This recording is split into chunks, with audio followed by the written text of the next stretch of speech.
tell all of you, to please keep tweeting and keep contacting your highly connected networks about our friend Basel Kartabi, who is missing in the prison in Syria. We do not know where he is. And any effort, if the message gets into the right person, maybe we can save a life. And that is a valuable member of our community. And we should be tired. We shouldn't be sparing a second and trying to save him. And the second thing that I want to highlight is both in the leadership of Korea team and in the leadership of Creative Commons team, how valuable women are. I mean, we are one of the most remarkably women-led organizations, and I think that that's a highlight and a value at the core of Creative Commons community. So, moving to the open internet, I wanted to ask one of the two questions. I picked two questions from the questions submitted on the online platform, and the two of the questions are good starters for the conversation.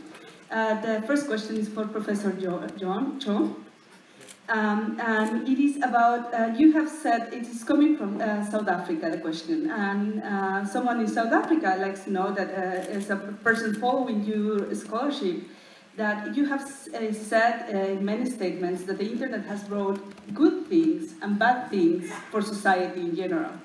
So this person wants to know whether your position or your opinion has changed, and how is the reality. If you could share how you see the things here in Korea, how it has improved, and how it has gone like bad in society. And the second question is like, okay, you wrote your famous book, The Wealth of Networks, 10 years ago. If you were about to write that book today, what will be the same title, and and from 10 years to now, what has changed, and what would you frame differently?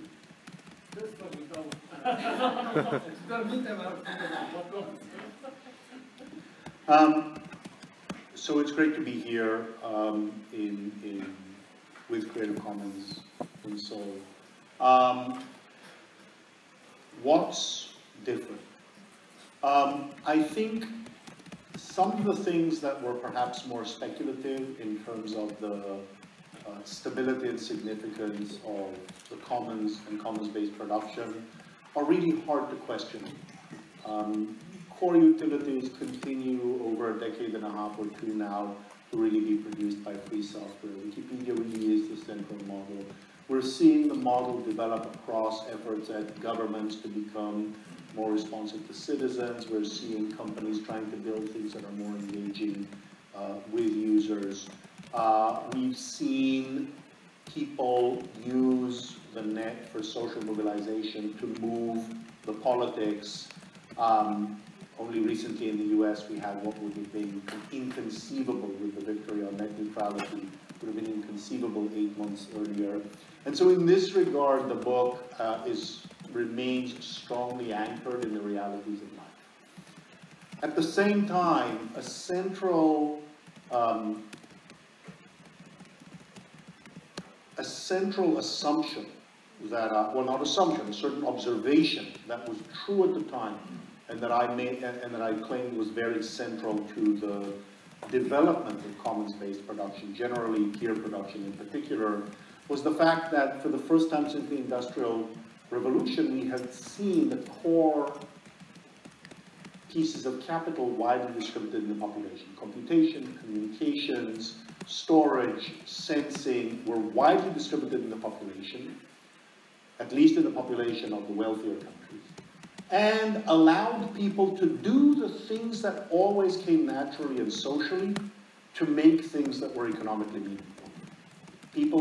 People always sat around in a room and spoke to each other and talked about the news, but doing so online made it into a news service. People always helped each other with doing things together or tinkering together or fixing a car or doing whatever. Doing it online suddenly made it into a core infrastructure like a web server. What we've been seeing in the last 7 to 8 years is a reconcentration of the truly powerful infrastructure and a weakening or thinning of the capital that's in the hand of people. So I'm talking about the move to the handheld, which brings us infrastructure that is proprietary over the cellular networks. I'm talking about the move to cloud computing that puts most of the powerful storage and computation in the hands of a small number of companies. I'm talking about the development of the App Store as a layer of control, about the use of big data to turn the system that could have been either a system for control or a system for very generative distributed activity into a system that provides surveillance capabilities both to governments and to a small number of private players, and the ability to design the platform on the fly to manipulate people's behavior. So the level of risk today that the same set of technologies will replicate concentrated infrastructure, concentrated power, and the ability to use the same network capabilities to create surveillance and control instead of self-authorship and collaboration is the great risk that I see today. Let me comment on this one. Yeah, this internet started about 40 years ago. In the last about 10 years, it's started moving to this smartphone-based system. And this one we have to watch out. Before, we developed an internet culture, which is very open. And then this Creative Commons is just one of them. And now, this smartphone, this ecosystem is driven by the big business. And they don't care so much on this openness. Open source, open data. No, they are more for the business driven. So this transformation, how does it affect us as a whole? I have a very serious concern. And then since there's one more question, she said, like Africa, let's start from the Korea. Korea, some happen to be in the internet. We are the early starter. We started the internet in 1982, before anybody was accepted in the USA. And which has an advantage, but also has a disadvantage. Like spam, and all those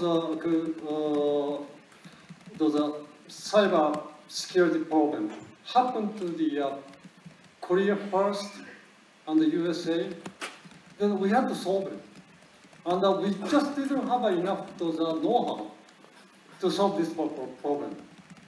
So we solved, since we had to solve it anyway, so we solved in a very ad hoc way. And that became a permanent.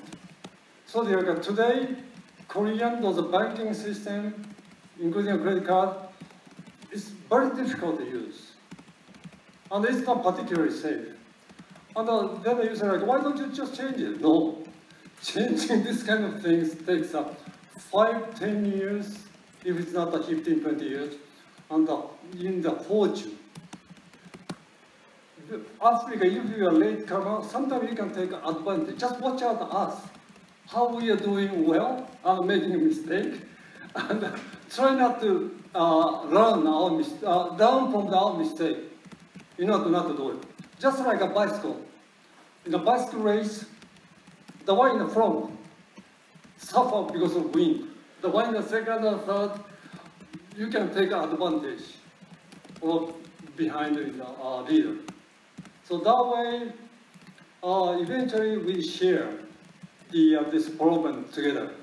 But I just try to take advantage of where you are. Well, something that you mentioned, like let's imagine that we are an environmental movement. One of the obvious environmental movement enemies is Shell, for example. That's the symbolism of evil, polluting and doing bad to the commons, polluting the waters, cutting trees for the oil explorations and so on. Which actor, and that question is for the two of you, which actor will be the one harming the commons the most in this space at the moment? And do we have the capability to act on it? Or is this a giant too big to fight? I think there's no single stable giant. I think what there is a variety of actors and a variety of threats, and the responsible thing for people like us who care about the open internet, who care about the commons, is to not think at too high a level of abstraction, to understand the problems in their real context, to identify who the allies are and who aren't. 15 years ago, Microsoft was the bad. It turned out, for example, that on Open Spectrum, Microsoft and Google were the good guys. Interestingly now, as you're looking after the incredibly important revelations of Snowden, which just last week the European Court of Justice directly relied on to anchor the prohibition on bulk surveillance in a core commitment to human dignity. Some of the revelations suggested that actually the major companies, Google, Facebook, were part of the bad story, made things available. On the other hand, you suddenly saw a shift to more encryption, and Apple came forward with more encryption. So there are certain things in which Apple is a problem in terms of the App Store and control, and there are other things in which Apple becomes an ally. I think it's a mistake to think in terms of a unitary bad actor. What we have are imperfect systems. The countries are imperfect, the companies are imperfect, we're imperfect.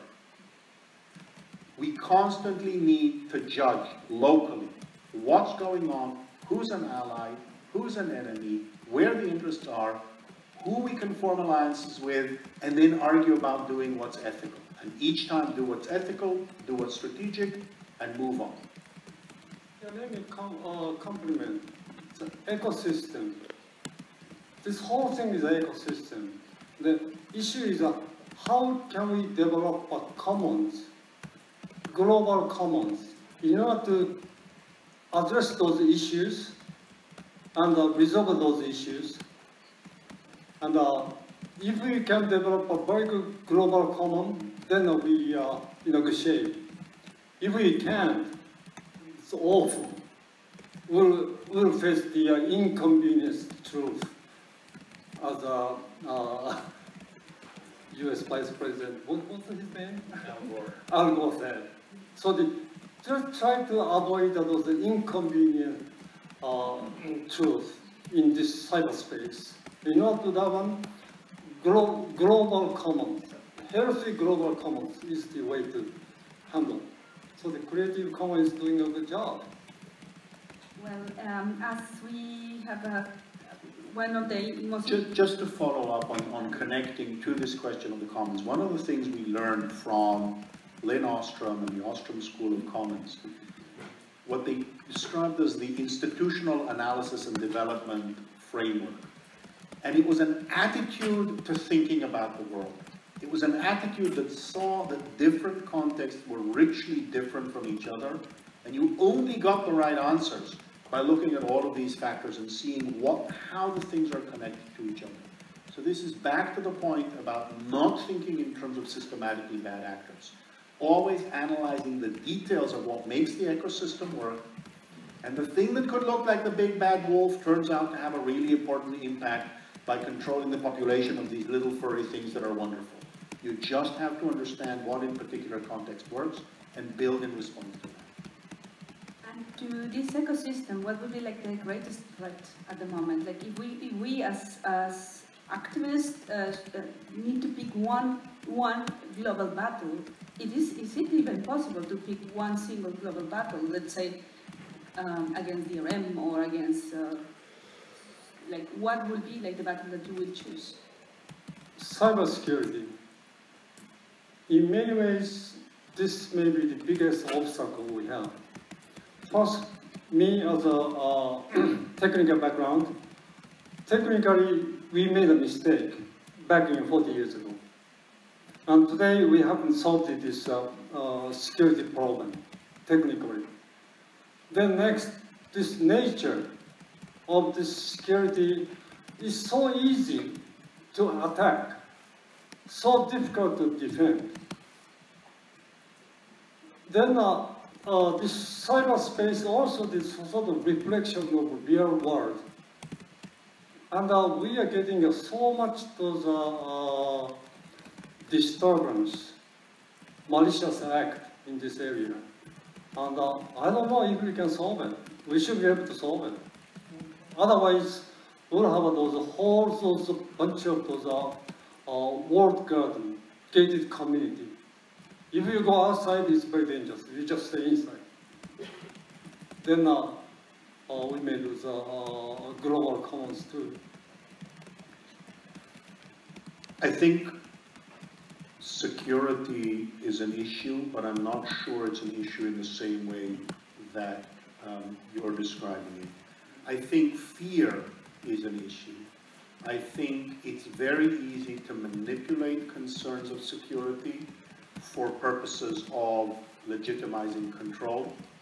I think we've seen it certainly in the US over the last 15 or 14 years, concerns about national security being used well beyond what's necessary. We saw that with warrantless wiretapping, we saw that with excessive surveillance, and I won't talk about the graver issues of torture.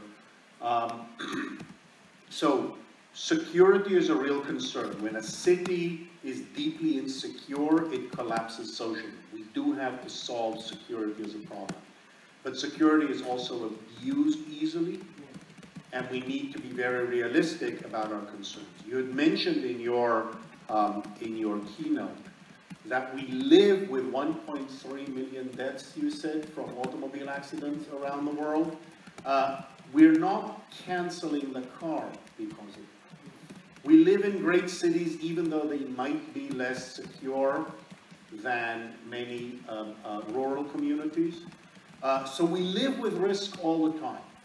Being able to absorb and be resilient and respond without shutting down the system is really important. So while I recognize the importance of security threats as very real, I also recognize the fact that there are always extremely powerful forces trying to exaggerate the claims, exaggerate the risk, exaggerate the security that comes from locking things down. And our critical commitment needs to be to openness. So you asked what would be a single target.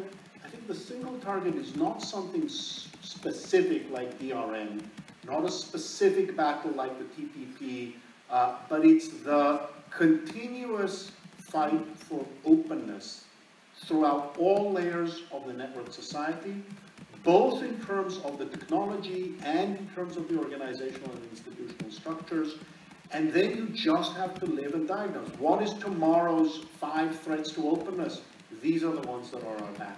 But we need to define our target at that level, I think. But see, one of the problems, back in say 20, 30 years ago, internet is much smaller. So it doesn't have so much of the business stake. But now it's a big business. And for the big business, if the openness is good for them to maximize their sale or profit, they would do it. Otherwise, they don't. And they have a power, muscle. So how do we counter? Again, back to those global commons. That's the only way we can really fight against those abuse. But the question then becomes, how do, I'm sorry, go ahead. No, because we need to open the floor. We do have to answer these global commons. We have to be able to build it ourselves, not only rely on law. The big business does have enormous institutional power in legal systems. The first generation of the net was very much built by and for people who were aiming for openness and created alternative through free and open source software to the infrastructure. That has to be a core target, identifying points of control and creating commons-based alternatives so that people can fall back on them and not be stuck within the control systems. And so, power to the people now. Who is willing to ask the first question, second question, and third question? And then we let our guests to answer. Anyone? See one. Any woman willing to ask the question? Yeah, it's important to have. So we will have you first, then Carolina, and then you. Yes.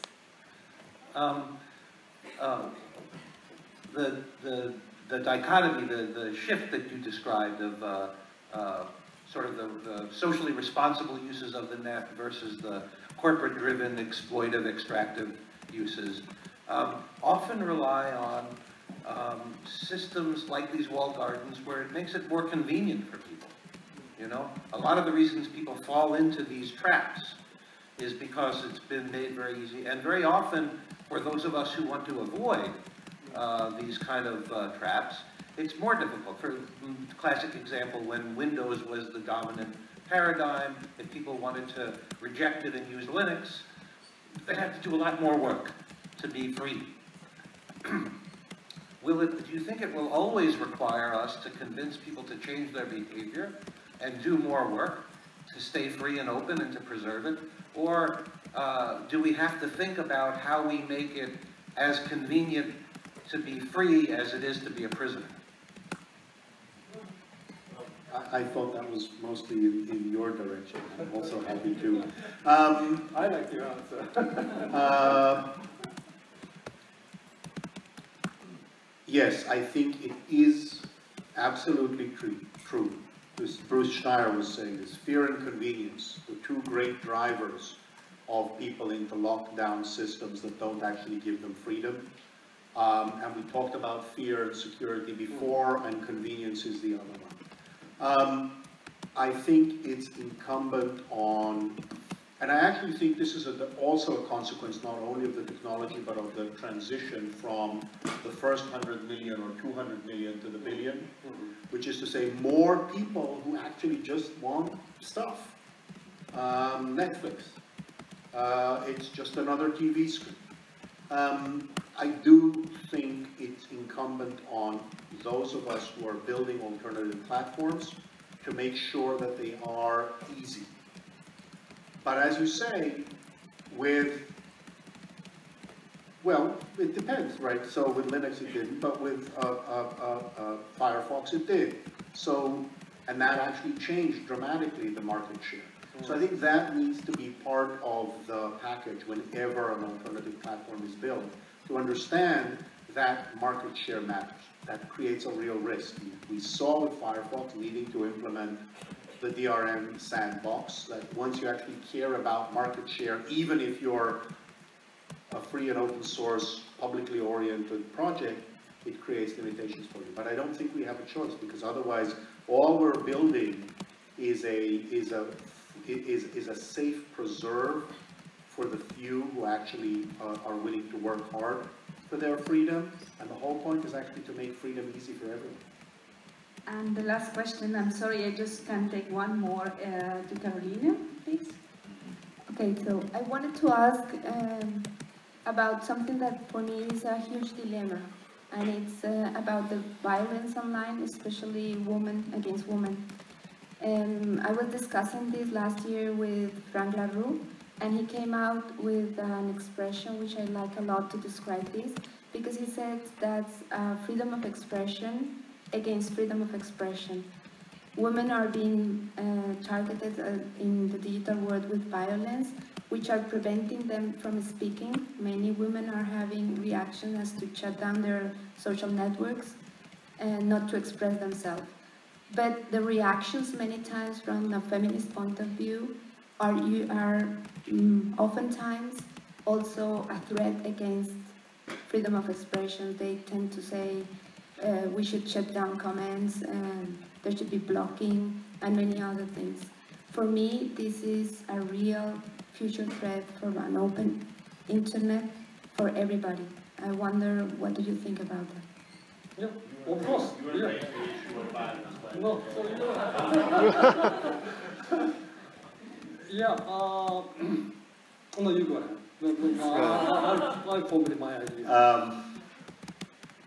Yes, this is an issue that we see online, but it is fundamentally an issue of open society more generally, not of open internet more specifically. That is to say, when you have tightly structured communities, it's very easy to control all sorts of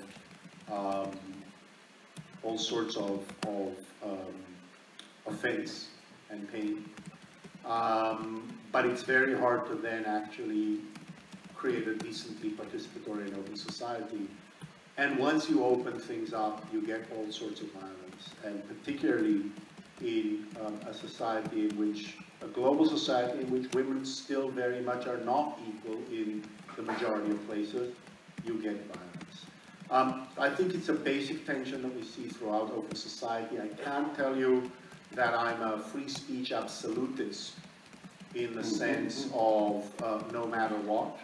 But I don't think that we can simply say, shut things down. I think the core battle is a battle over values. It's a public battle over values rather than of shutting down systems. And it's not specific to the net, it's general to any open society. So that raising the issue, debating it, educating, just like physical violence against women is not something that just disappears. It disappears if you have major campaigns, if you have enforcement where enforcement is appropriate, and if you have primarily a change in consciousness, a change in the way people understand things. I think that's the direction we're going to need to go. The good and bad news. Bad news, Korea is pretty bad on this cyber violence, including one famous actress committed suicide because of she was sort of attacked on the cyberspace. So we have to, we are suffering, and we have to do something. And good news, during the internet used to be a male dominant. And now, because of SNS, it's changing. Do you know now in a developed country, more women use SNS than the male? That is statistics we just getting. So seems to be this one is SNS, part of the internet, suit to the woman better than the male. And another good news is one of my friends, Anita, she organized a gender on the internet last month at a workshop during the Africa Internet Governance Forum. And probably we are going to do something similar in Asia and all over. I guess we should address this one more formally, set up in a workshop all over the world. Then identify what are the issues so that we can take action. But I'm optimistic because of those SMS sort of become a dominant application where the female using more than the male. I don't know if maybe you have a closing remark, and if not, we can go to the party. Thank you very, very much for your collaboration. Especially it was very, very interesting to see two of the smartest scholars on internet issues debating the tricky issue of women violence online, and also debating the mobile platforms. I think that those are the two takeaways for our community to start thinking about and to start debating. And it's a good place to start the party. Let's keep talking there. Time for the party, 감사합니다. 세 분께 감사드립니다. 이제 파티를 여러분 즐길 시간입니다. 몇 가지 꼭 안내 말씀이 있는데요. 지금 여러분 이거